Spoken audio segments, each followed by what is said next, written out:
ये कहानी इसी सदी की है। एक गर्द जंगल में एक आम का पेड़ था। उस जंगल के पास ही एक छोटा सा गांव था। उस गांव का एक छोटा सा लड़का रामू उस जंगल में जाकर उस आम के पेड़ के पास खेलता रहता था।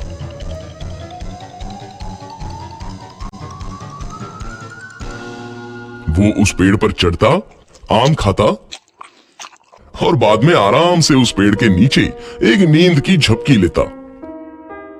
रामू को पेड़ के साथ खेलना अच्छा लगता, तो उस आम के पेड़ को भी खुशी होती। अब रामू रोज उस पेड़ के साथ नहीं खेलने लगा।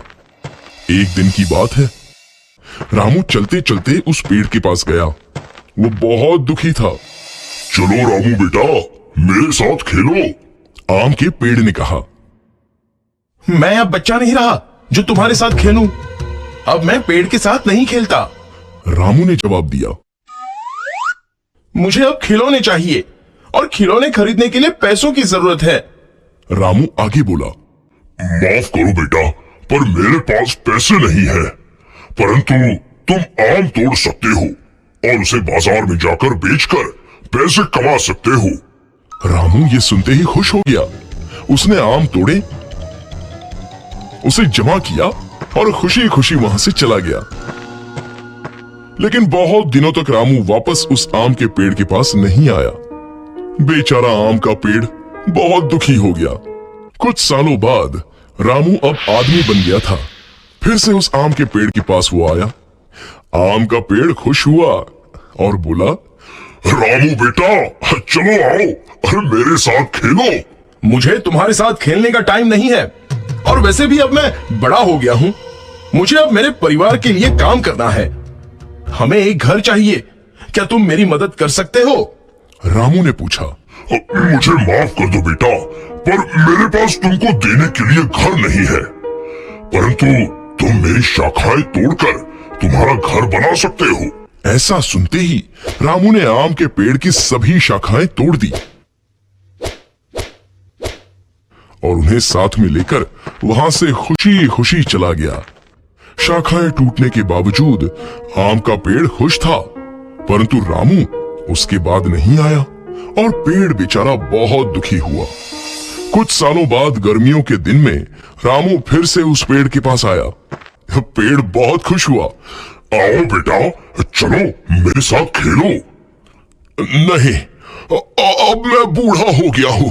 अब मुझे जिंदगी आराम से बिताने के लिए नौकायन करना है। क्या तुम मुझे बोट दे सकते हो? रामू ने पूछा। इस पर पेड़ बोला, मेरे तना का इस्तेमाल करो और बोट बनाओ, फिर तुम नौकायन को जाके खुश रह सकते हो। फिर क्या था, रामू ने उस पेड़ का तना भी काट लिया और उससे एक बोट बनाई और नौकायन को चला गया। फिर बहुत सालों तक वहां वापस नहीं आया। ऐसे ही कुछ साल बीत गए।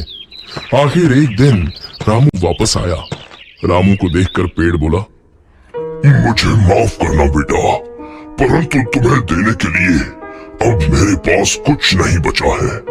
आम तो कभी के खत्म हो गए। रामू बोला, कोई बात नहीं, अब मेरे दांत भी तो नहीं है आम खाने के लिए। पेड़ बोला, तुम्हें खेलने के लिए अब शाखाएं भी नहीं है।